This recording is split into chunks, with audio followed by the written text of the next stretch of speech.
नमस्कार दोस्तों, आज हम आपको 10 ऐसी रहस्यमयी घटनाओं के बारे में बताएंगे जो आज भी उनके पीछे छिपी सच्चाई अनसुलझी रह गए हैं। ये घटनाएं वाकई हैरान कर देने वाली है और उनके पीछे छिपी मिस्ट्री को खोजने का प्रयास आज भी जारी है। तो चलिए इस रहस्यमयी दुनिया में एक दिलचस्प यात्रा पर निकलते हैं। तो आइए इस वीडियो को शुरू करते हैं। 10वीं घटना 1872 नवंबर में कैप्टन बेंजामिन ब्रिग के साथ एक ऐसी घटना घटी जिसे मैरी सेलेस्ट के नाम से जाना जाता है और ये एक सबसे रहस्यमयी घटना है। कैप्टन बेंजामिन ब्रिग अपनी पत्नी सेरा और अपने 2 साल के बच्चे और 8 दोस्तों के साथ न्यूयॉर्क से इटाली के लिए अपनी समुद्री जहाज मैरी सेलेस्ट से सफर कर रहे थे। तो हैरान कर देने वाला बात यह है कि एक दिन जब ये जहाज अटलांटिका महासागर में था तो ये अचानक बिना किसी सूचना के गायब हो गया। ये जहाज कहाँ खो गया किसी को पता नहीं चला, लेकिन 1 महीने के बाद अचानक 1872 दिसंबर 4 को एक दूसरे जहाज ने मैरी सेलेस्ट को ईस्टर्न अटलांटिका में तैरता हुआ पाया, जो बिना किसी इंसान के अपने आप ही तैरता हुआ पाया।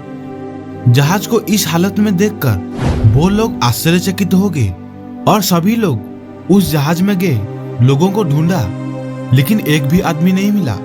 लेकिन इसके अंदर 1700 बैरल इंडस्ट्रियल अल्कोहल मिला जिसकी कीमत $35,000 थी। इस जहाज में सब लाइफ बोट्स गायब थी, पर 6 महीने तक जीवित रहने के लिए खाना और पीने का पानी इस जहाज में मौजूद था। सभी क्रू मेंबर्स का सामान वैसा का वैसा ही था, ना ही एक्सीडेंट ना ही कोई लूटपाट मचा था, थोड़ी सी निशान तक भी नहीं था। लेकिन आश्चर्य की बात यह है कि सभी लोग गए तो कहाँ गए, कहाँ खो गया, इसका कोई भी पता आज तक नहीं चल पाया है। ये घटना एक रहस्य है जो आज तक भी अनसुलझी रह गई है और शायद ही कोई सुलझा पाएगा। 9वां घटना, ये धरती पर एक ऐसा स्थान है जिसके ऊपर से कोई भी पानी का जहाज या एरोप्लेन गुजरता है तो वो समंदर में कहीं समा जाता है, जिसको आज के दिनों में बर्मुडा ट्रायंगल कहा जाता है। The Bermuda triangle, also known as the devil's triangle, ये एक मिस्टीरियस एरिया है जहां कोई भी कंपास काम नहीं करता, जिसके वजह से बहुत से लोग समंदर की यात्रा करते समय भटक जाते हैं। ये एरिया ब्राजील से 300 किलोमीटर दूर समंदर में स्थित है और इसके ऊपर से गुजरने वाले स्पेसक्राफ्ट और सैटेलाइट के सिस्टम काम करना बंद कर देता है और यहाँ से गुजरते समय हबल स्पेस टेलीस्कोप का सिस्टम भी बंद कर दिया जाता है। इसी स्थान के ऊपर से इंटरनेशनल स्पेस स्टेशन गुजरते समय भी समस्या उत्पन्न कराता है। ऐसा लोग मानते हैं कि इस एरिया में मिस्टीरियस रेडिएशन के कारण ऐसा होता है, लेकिन वास्तविक सच्चाई किसी को पता नहीं। क्यों ऐसा होता है, इसके पीछे क्या राज है, ये एक पहेली बनकर रह गई है। इस जगह का राज कब सुलझेगा किसी को पता नहीं। 8वीं घटना, एक रूसिया के साइंटिस्ट 1998 में रूसिया के राजधानी मॉस्को से करीब करीब 300 किलोमीटर दूर एक उल्का अवशेष की इन्वेस्टिगेट कर रहे थे। इस जांच के समय उन्होंने एक पत्थर का टुकड़ा पाया जिसमें एक लोहे का स्क्रू अटैच था।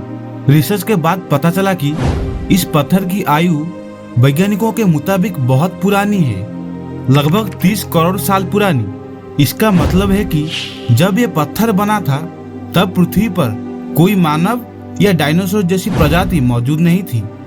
इस पत्थर का खास बात यह है कि इसमें एक लोहे का स्क्रू है जो काफी अजीब है। इसकी लेंथ 1 सेंटीमीटर है और इसकी डायमीटर 3 मिलीमीटर है। 7वीं घटना, दुनिया में कई डरावनी जगह हैं जहां जाने से लोग डरते हैं, जिनमें से एक है होयाबसु जंगल जो रोमानिया के ट्रांसल्वेनिया प्रांत में स्थित है। इस जंगल को दुनिया के सबसे डरावनी जंगलों में से एक माना जाता है और इसके पीछे घटित रहस्यमयी घटनाओं ने इसे रोमानिया या ट्रांसल्वेनिया का बर्मुडा ट्रायंगल बना दिया है। इस जंगल में पेड़ मुड़े हुए और टेढ़े मेढ़े दिखाई देते हैं, जो दिन के रोशनी में भी बहुत डरावनी लगते हैं। लोग तो इसे भूत प्रेतों का नगरी कहते हैं। लोग इस भूत की नगरी के बारे में कहते हैं कि कुछ लोग इस जंगल में घूमने आते हैं और फिर अचानक गायब हो जाते हैं। पता नहीं उनके साथ क्या होता है, जबकि बाद में वो लोग वही जगह पर फिर मिल जाते हैं, लेकिन उनकी याददाश्त मिट जाती है। इस जंगल को लेकर पहली बार लोगों की इच्छा तब जागी जब इस जंगल में एक चरवाहा लापता हो गया था। इस जगह की पुरानी किंवदंती के अनुसार वो आदमी जंगल में जाते ही रहस्यमय तरीके से गायब हो गया था। कहाँ गया किसी को पता नहीं। लोग बहुत उसे ढूंढे लेकिन वो मिला नहीं। हैरानी की बात यह थी कि उस समय उसके साथ 200 भेड़ें भी थी। लोगों का कहना है कि इस जंगल में रहस्यमय शक्तियों का वास है और पुरानी किंवदंती कहती है साल 1870 में यहाँ पास के ही एक गांव में एक किसान की बेटी गलती से इस जंगल में घुस गई और उसके बाद वो गायब हो गई। लोगों को हैरानी तो तब हुई जब वो लड़की ठीक 5 साल के बाद जंगल से वापस लौट आई, लेकिन वो अपनी याददाश्त पूरी तरह से खो चुकी थी। हालांकि थोड़ी देर के बाद ही उसकी मौत हो गई। छठा घटना, साल 1975 में चीन के हाइचेंग शहर में हुई इस घटना को एक रहस्यमयी घटना के रूप में जाना जाता है। इस घटना के पीछे एक अजीब तरह का संकेत था। अचानक कुछ कुत्ते और अन्य जानवर बड़े अजीब तरीके से व्यवहार करने लगे जो सामान्य नहीं था। जानवरों द्वारा किया गया ऐसा व्यवहार बहुत ही ज्यादा विचित्र और समझ से परे था। जानवरों की ऐसी हरकत से लोग बहुत ही परेशान हुए। जानवरों की ऐसी हरकत को संकेत मानकर थोड़ी ही देर में चीन के लोगों ने हाइचेंग शहर को खाली कर दिया। कुछ घंटों के बाद इस शहर में 7.3 मैग्नीट्यूड का एक बहुत ही शक्तिशाली भूकंप हुआ। ये भूकंप इतना शक्तिशाली था कि इसके कारण लगभग पूरा शहर ही बर्बाद हो गया। जानवरों की ऐसी विचित्र घटना आज तक एक पहेली ही बनी हुई है। पांचवी घटना, दुनिया में बहुत सी लोग हैं जो पुनर्जन्म को मानते हैं, लेकिन विज्ञान पुनर्जन्म जैसी बातों को नहीं मानता क्योंकि विज्ञान ऐसी बातों को फिजूल मानता है। पर पोलोक बहनों की कहानी ऐसी है जिसने वैज्ञानिकों को भी हैरान कर दिया था। साल 1957 में हुई कार एक्सीडेंट में 11 साल की जोना और 6 साल की जैकलिन की मौत हो गई थी। इसकी 1 साल के बाद उनकी मां ने गिलियन और जेनिफर नामक जुड़वा बेटियों को जन्म दिया। इन जुड़वा बच्चों के शरीर में विचित्र दाग थे जो उनकी पूर्व बहनों के साथ मेल खाते थे। जब वे थोड़े बड़े हुए तो गिलियन ने जोना के खिलौने को अपना बताकर रख लिया और जेनिफर भी जैकलिन के खिलौने को अपना बताकर रख लिया। ऐसे और भी बहुत सी घटना थे जो उनकी पुरानी बहनों से पूरी मेल खाते थे, जिससे गिलियन का जोना को छोटी बहन की तरह ज्यादा प्यार करना, दोनों का अपने पुराने खिलौने को पहचानना, पुरानी जगह को बिना बताए पहचानना और कार से बचपन से ही डरना, ये बात सब और फैल गई। ऐसी आश्चर्यचकित कर देने वाली घटना को अच्छे से समझने के लिए बहुत से लोग आए, पर सभी हैरान हो गए।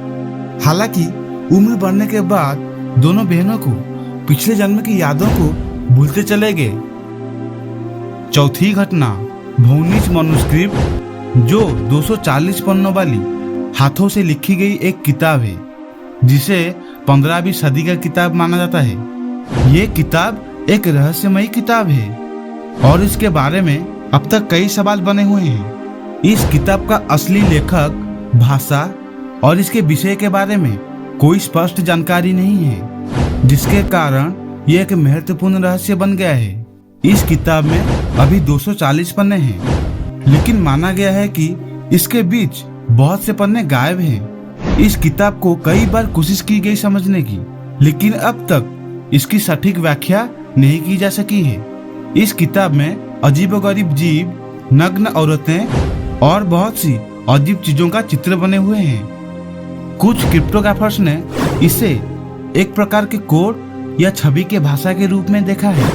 इसका वास्तविक अर्थ क्या है, आज तक इसका पुष्टि नहीं की जा सकी है। इस पुस्तक के बारे में अनेक रिसर्चर ने अपने विचार रखे हैं, लेकिन यह रहस्य आज तक हल नहीं हुआ है। तीसरी घटना साल 1518 में रोमन शहर में हुई इस डांसिंग प्लेग नाम का एक बीमारी जो काफी रहस्यमय है। इसमें लोग बिना किसी वजह से अचानक नाचने लगते हैं। लोगों ने इस बीमारी का नाम डांसिंग प्लेग रखा। इस रहस्यमय बीमारी को आज तक नहीं समझा जा सका है। 400 लोग जो रोमन के शहर में रहते थे, इस बीमारी के कारण सभी लोग अचानक नाचना शुरू कर दिए और ये बीमारी करीब करीब 1 महीना तक जारी रहा। ऐसे ही लोग पागलों की तरह नाचते रहे और कई लोगों ने इनके नाच और उन्हें रोकने की बहुत कोशिश की, लेकिन वो नाकामयाब रहे। और ये 400 लोगों में से बहुत से लोग थकान की वजह से उनका मौत हो गई और किसी का दिल का दौरा पड़ने पर मौत हो गई।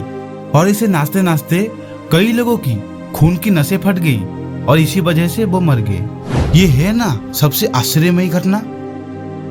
दूसरी घटना अमेरिका का डीबी कूपर ये दुनिया का अब तक सबसे मास्टरमाइंड और मिस्टीरियस चोर है, जिसे समझने में पुलिस और इन्वेस्टिगेटिंग एजेंसी ने अपने 48 साल खर्च कर चुकी है, जिसे अभी तक किसी ने भी नहीं पकड़ पाया है। कूपर की उम्र लगभग 30 से 50 साल के बीच होगी। 1971 नवंबर 24 को डीबी कूपर ने बोइंग 727 एयरक्राफ्ट को हाईजैक कर लिया था और वो $2 लाख और 4 पैराशूट की मांग की थी। और मांगे पूरी हो जाने के बाद वो पैसों के साथ प्लेन से कूद गया और कहीं गायब हो गया। लेकिन पुलिस ने उसे बहुत ढूंढा पर वो मिला नहीं। सालों से पुलिस आज भी कूपर को तलाश रही है और ये अमेरिका के इतिहास का सबसे लंबे समय तक चलने वाले केस में से एक है। इसी वजह से उसे इतिहास का सबसे रहस्यमय चोर में से एक कहा जाता है।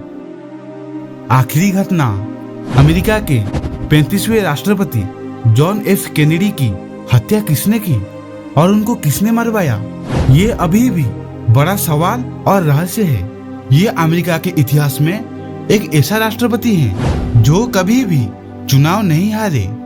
इनके नाम अमेरिका के दूसरे सबसे युवा राष्ट्रपति होने का रिकॉर्ड रहा, लेकिन इनकी हत्या ने पूरी दुनिया को चौंका दिया था। उनको किसने मारा अभी तक लोग एकमत नहीं हो पाए हैं। 1963 नवंबर 22 को अमेरिका के डलास शहर में उनकी हत्या तब हुई जब वो कार में जा रहे थे। उनको गोली मारने वाला ली हार्वे ओसवाल्ड था। गिरफ्तारी के 2 दिन के बाद कैनेडी के एक समर्थक जैक रूबी नाम के एक व्यक्ति ने ओसवाल्ड की हत्या कर दी। इसके बाद 3 जनवरी 1967 को रूबी की लंग कैंसर की वजह से मौत हो गई। इतिहासकारों का कहना था कि इतना आसान नहीं था जॉन एफ कैनेडी को मारना। उनको साजिश रचकर मारा गया था।